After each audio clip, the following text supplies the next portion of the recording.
It is so fun to be at TEDx. All right, so I want your participation in this talk because I believe that the things that we're going to share together now may end up changing your life and maybe even save it one day. So first, how many of you have ever noticed that you only really start to value things in your life when you're faced with them being gone? There's a funny quote that says most of us use our lives spending money we don't have to buy things we don't need to impress people we don't even like. So what is wisdom?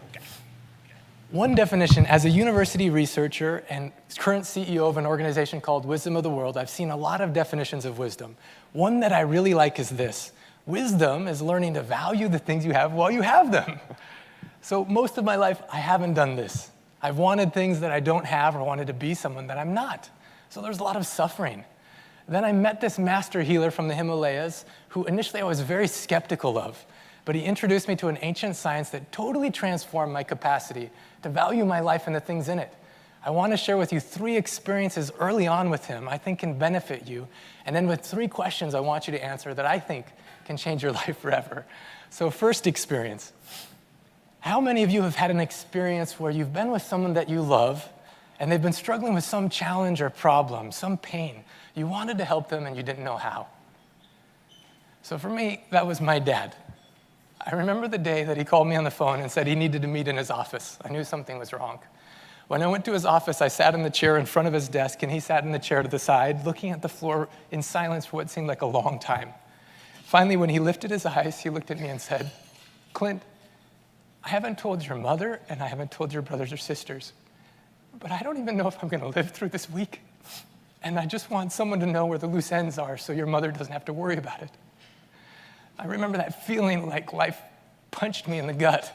Anything else that was important just faded away. And I said, "What's happening?" He told me that he had been seeing 4 very competent caring doctors on 12 medications, but that 2 the same month said, "We don't know what else to do to help you." Basically, in desperation, I told him that through Wisdom of the World, I had met this master healer from the Himalayas that claims that just from touching your pulse, I don't know how it works, that he can know what's happening in your body and then what's wrong and how to help you. That his name is Dr. Pankaj Naram. He's helped people like Mother Teresa, the Dalai Lama, that the secrets, the ancient healing secrets are recorded on these Sanskrit scrolls and ancient texts that have been passed down master to student for thousands of years, each of the masters living well over 100. Well, I might as well have been speaking a foreign language because my dad did not look interested. And I don't blame him. It was so outside my own realm of reality that I didn't see how this was possible, but I was desperate. So I pushed the issue. I said, "For Father's Day, I'm flying you to see this master healer." My dad forced a smile for me and said, "Well, at least it can't hurt." Well, I remember when he got off the plane, he was walking in so much pain, he had to have someone on each side carrying him. We got to the location. At the time, Dr. Naram was traveling around Europe and US and Canada. It was packed full of people, more than 50, 60 people already there, and we're seeing people go in and out in minutes. My dad's looking at his list of medications and saying, "I can't even read it in that amount of time. Why are we here?"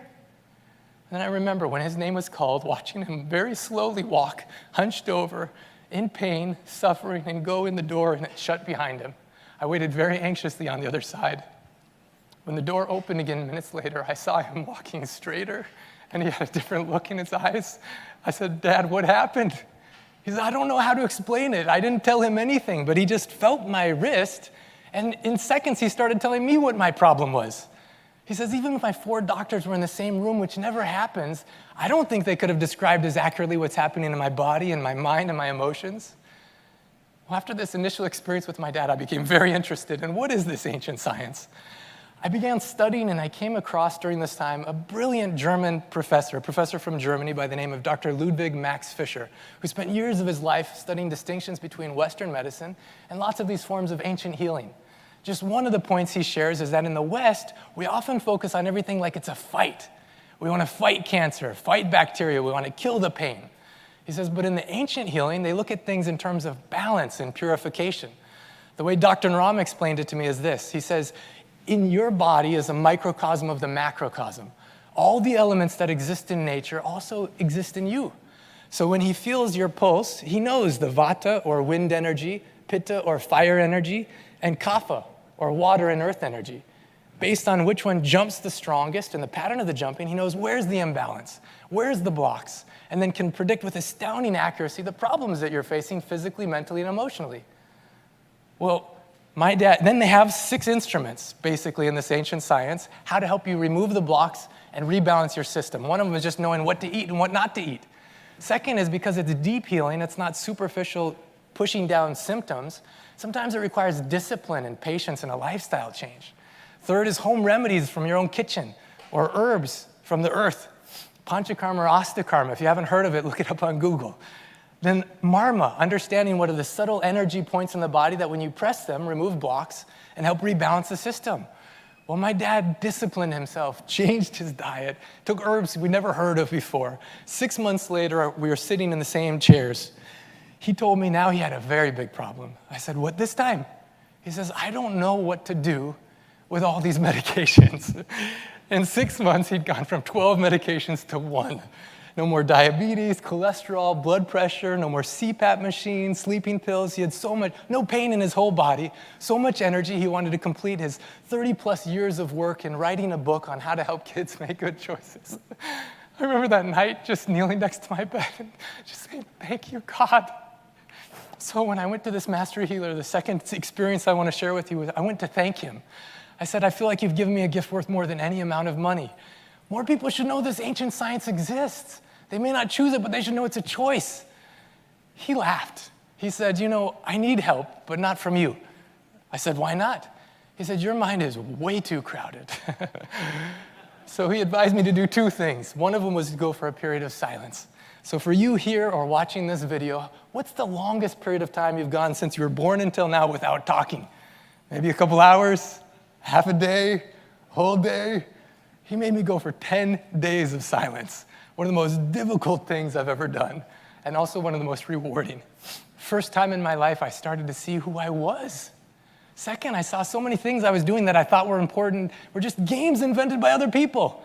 I have a PhD, but I saw a university was just invented, and you play this game, you get this degree. Money is imaginary, it was just invented. Also, countries. When you look from space at the Earth, there's no line between Canada and the US or Pakistan and India. The concept I'm a citizen was just invented. So in the silence, I thought, all the games we're playing on Earth, what else can we invent now that's healthier for ourselves and this planet? I went to this master healer, and I said, I thought I came for healing from my dad. I didn't know how much I needed. And he let me start traveling with him. For the last 7 years, I've been with him in more than 150 cities all over the world. Started documenting stories like my father, now more than 4,500, and what they did. In the process, I became exposed to what is this ancient science. Oh, I forgot to show the picture of my dad. That's very important. Dr. Naram told me that in this ancient science, everything is a medicine or poison depending on how you use it. Early on in my traveling, I had a headache so bad at the clinic in India. He saw 350 people that day. My headache was getting worse. I was feeling worse. So I came to him. He knew instantly my imbalance was kapha. He says, your medicine is onion rings.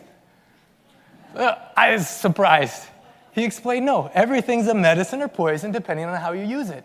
Even water's a medicine for more than 180 things and a poison for 18. Your life's work can be a medicine or poison depending on if it's aligned with your purpose. He says, onion rings don't use every day like a lifestyle, but now in your imbalance for this kind of a headache, based on principles you don't yet understand, it's your medicine. Well, I was shocked. My headache it was growing in intensity all day, melted away. I was full of so much energy after that and open-hearted enthusiasm. I came to him and I said, how did that work? He smiled. He looked at me. He said, Clint, when I was younger, I was a lot like you. I says, really? How? He said, I was also messed up and confused. He told me that his master gave him 3 questions that helped him give a lot of clarity and purpose to his life. He said the ancient science of Siddha Veda isn't just about how to regain health or maintain health. It's about how to use your health wisely while you have it. He said according to his master, 95% of people on the planet don't even know what they want. That Siddha Veda is the ancient art and science of discovering what you want and achieving it, physically, mentally, or emotionally. So these 3 questions I want to share with you. He said, first of all, you want to press this marma point on your right hand, right finger, 6 times. It helps remove mental blocks and open up your subconscious. Then ask these questions. First, if you knew you couldn't fail, you knew you were going to succeed at whatever you did, what would you do or be? Second, if you knew you had $100 million in the bank, what would you do or be? And third, if you knew you only had 6 months left to live, what would you do or be? He said these questions can bring so much clarity, and not only that, but deep healing. My challenge to you is find out your answers to those questions. I even encourage you to write them on a sheet of paper.